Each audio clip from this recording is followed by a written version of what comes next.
news roundup here on the Britpop Buzz YouTube channel.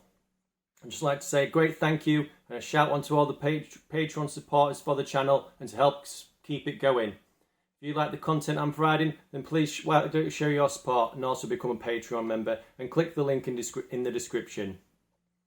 Right, without further ado, let's move on to everything I've got this month. First up, for all you vinyl collectors out there, now I know there's hundreds and thousands of you, the Seahorses are celebrating the 25th anniversary of their album this year, and it is getting repressed on vinyl. So yeah, that's the Seahorses. Do it yourself. It's getting its 25th anniversary this year. Now this was only announced last week, and it's being released on the 13th of May this year. So get your pre-orders in now if you want the chance to get that great album on vinyl, because it's not going to be around for long. I can see this selling out very quickly. Now, up next, I've got an online store for you to look at. Now, if you haven't been and checked out or seen being advertised online on Instagram and Twitter and all the social things, the store is called Supernova Terrace. Because as well as things like this amazing Blur t-shirt that's on your screen now, and also this amazing Common People t-shirt, and also Paul Weller t-shirt, they do lots of other Britpop related clothing and like hoodies, t-shirts. But they also have cater for other music tastes like rock and roll, Manchester and acid house. It's a great website with a really wide range and variety of apparel that cater for all music tastes. So following on from that, I've got a couple of shows that have been announced the past month since the last news video. Kula have announced that they are going to be performing 3 dates in July. Tuesday the 5th of July they are at Glasgow Old Fruit Market. On Wednesday the 6th, they are at Manchester Albert Hall. And on Friday the 8th, they are at London Alexander Palace Theatre. Now, not too expensive. These tickets are not too expensive. The cheapest are at Glasgow and Manchester, and they are £27.50 and £28.60. The more expensive tickets are down in London at the Alexander Palace. Now, I'm curious about this because I wonder if they'll be playing any of the new music that's going to be coming on the forthcoming album that's due out later this year. So, I'm excited for these Kula Shaker shows. If you're excited, please let me know, and I'd love to know if you go in. Another show that has been announced, and as of me recording this video, some of the dates have already sold out. Now, Ian Brown, the frontman of the Stone Roses, is also doing some shows later on in around September, October time this year. And as of, like I already said, as of me recording this video, Manchester, Liverpool and Nottingham are already sold out. So you can't go to them shows, but the other shows that are on screen now and you can see in the listing, they're available to still buy tickets for. Now, out of this or Kula Shaker, I would rather go see Kula Shaker myself. I'm not a big Ian Brown fan of his solo work. He's got 1 or 2 good songs, I feel, but if it was me, if you give me 2 tickets and said, oh, you can only go see 1, I'd pick Kula Shaker over Ian Brown. Any day of the week. I definitely would. But let me know what you think. Would you rather go see Kula Shaker or Ian Brown? I'd love to know what you're going to go, what your favourites are. Who's your favourite? Now, up next, this is a gig I really wish I was going to, and all I can say is, when are you going to come up north, boys? Now, this is Lost Britpop band The Kind are playing at the Water Rats in London on Friday the 13th of May. I'm a big fan of theirs, and I continue to support everything they're doing. They've got a new album out coming out later in the year. Early on last year, they re-released their debut album. So, unfortunately, it's just too far away from me. But like I said, they're playing at the Water Rats in London. And now, just come on, boys. Come play some gigs up north near me, Hull or Scunthorpe. I'd love to come and show my support and see you playing live. But at the minute, it's just too far away for me to get there. Now, the next thing I've got is a news article that's been brought to my attention over the past month. And that is about the obscure Irish Britpop band Bawl. Does anybody remember Bawl? They had brought out 1 album, and that was called Year Zero. And it's a great, real good hidden gem. If you don't own it, you are missing out. Now, this news article, it's called Bawl, Lest We Forget, and it's written by Como Callahan for the Blackpool Sentinel. And it's a really good read about the history of the band and the music that they made. And it's definitely worth your time going and having a look over at the singles and the album and all, and even a little bit about the Irish music scene. If you've not heard of Bawl, it's a great introductory read to get into the band. And so now I've got a few of them gigs and that news article out of the way.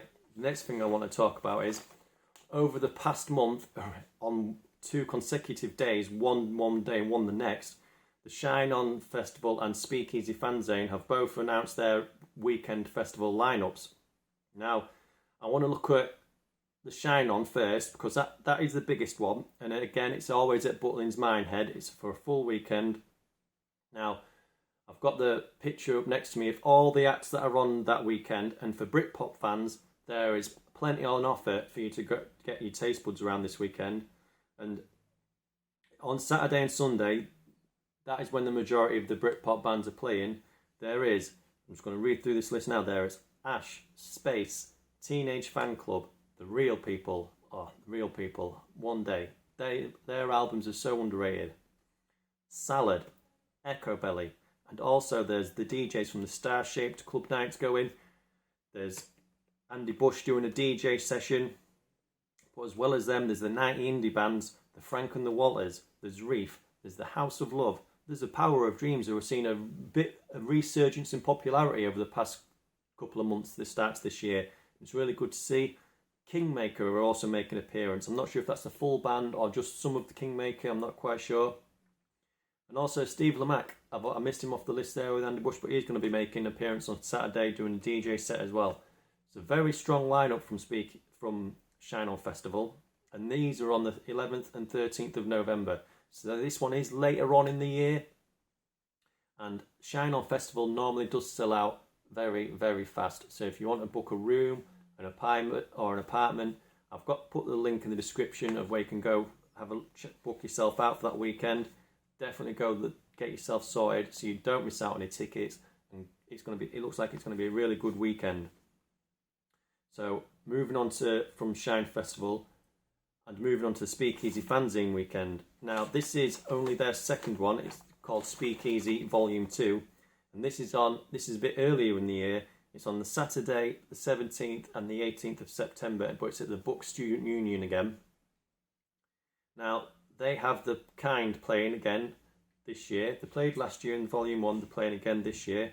But they also have Cud, Space Monkeys, Primitives. They've got the Frank and the Walters too. They've got Helen Love, who's just released a new album this year. There are also some acoustic sessions from Matt Flint of indie band Revolver and Matt McCarthy of Britpop band Perfume, and also Matt James of Gene. That acoustic stage is really strong. Them 3 acoustic sessions alone, excuse me, I think make up the weekend for me. They're really good. And now, these are all, like I said, that acoustic stage is strong. And the other bands and artists that might be on the weekend are all good. But for me, the biggest draw of the weekend, and I think they've got a real big winner here, is they've got Linoleum playing. If you remember Linoleum and know how good that album is, it's just like Ball's album. Not in sound or anything, what I'm trying to say is it's a hidden gem. It's like Ball's Year Zero is a hidden gem. Linoleum are also a hidden gem in the indie world of the 90s. So pinch yourself if you think I'm joking, because I'm not. Linoleum are playing at Speakeasy Volume 2. And they are playing for the first time in over 20 years. Now, even 90s DJ Steve Lamacq is still a DJ now, but even Steve Lamacq posted on Twitter, wait, Linoleum are playing? And to which I replied to Steve, I tweeted back to him, I will pick you up on the way past, because I couldn't believe it, he couldn't believe it. It's a great score and a great news to hear. Now for me, this year's lineup is not as strong as last year's lineup. I'm really excited for Linoleum, and I'm struggling to say it, Linoleum, and I would really like to go and see them. But I feel last year's festival is stronger in my opinion. Maybe it's because there was more Britpop bands actually playing last year than there is this year. I'm not sure. Now, I would love to go to both and show my support for both these festival weekends because they look like they're going to be great weekends. They've got some great cracking bands playing. Let me know in the comments below if you're planning on going to any of these festivals and what bands you were excited to go and see. So, as always, please let me know your comments because I want to know your comments. Recently, Andy Bush has launched a new podcast. Now, if you don't know who Andy Bush is, he's a 90s DJ and he's also on Absolute Radio. He started this new podcast called Through the Decades. And the premise of that is he takes a household name, a celebrity, now I might call them B-class celebrities, I don't know, people who were on TV a lot at the minute, and he asks them to pick their favourite tracks from every decade, starting in the 60s all the way up to the 2010s. And they also share stories and what they have chosen, why they have chosen the songs that they've chosen. Now, one of his first guests was Noel Gallagher from Oasis, and while he was good, and I really enjoyed Noel talking about Oasis and specific Oasis songs, well, that part I did really enjoy. His choices of songs for me, for what he picked for each decade, left me a bit underwhelmed. And what I mean is, it was like he didn't really put any thought into it, or I don't know if he even really listens to it.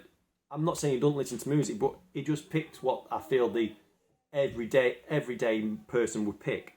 And I'm not one expecting Noel to pick out some obscure track that nobody's ever heard of, but it's just like he was saying what he wanted people to hear, if you know what I mean. So, but I'm not going to spoil it for you. If you haven't listened to it, please go and listen to it and check it out for yourself, and you can make your own opinions. It's definitely a good listen for the Oasis stuff and that, but yeah, go and have a listen, and please tell me what you think. Now, to finish off this, I want to say, I hope you all have, if you're listening to this watching this before the 9th of April, then you're going to catch it, because on the 9th of April, on BBC Two, on 10:15 PM UK time, there's a TV programme on, and it's called The Birth of Cool Britannia.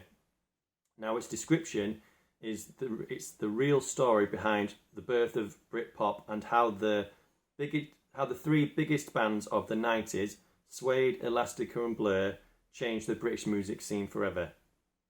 So that is on the 9th of April at 10:15 at night. That's UK time. If you're watching this after the 9th of April, I'm sure you can download the BBC iPlayer app and go and find it and watch it. Now, I think it definitely looks like it's worth watching. I'm curious to watch it. I'm always curious to see what people have got to say of Britpop and their own opinions. But what's interesting there is there's no mention of Oasis in that bracket of bands. There's just 3 bands. So I'm curious, is it going to stop at 1994 before Oasis took over? Is it in that slight time period where them 3 bands were forming and just making their mark on the music scene? It's definitely going to be one to watch, and I would like to talk about it after. So yeah, definitely watch another video that I'm going to make after about that once I've watched it. So I think it's, like I said, let me know if you're going to watch it, and I'd love to know your opinions on the video that I'll put out next time. So that's it from me for this month. As always, hit the like button, give me a thumbs up, and subscribe to the channel if you're not already, and consider becoming a Patreon supporter, and I will see you next time. Thank you for watching.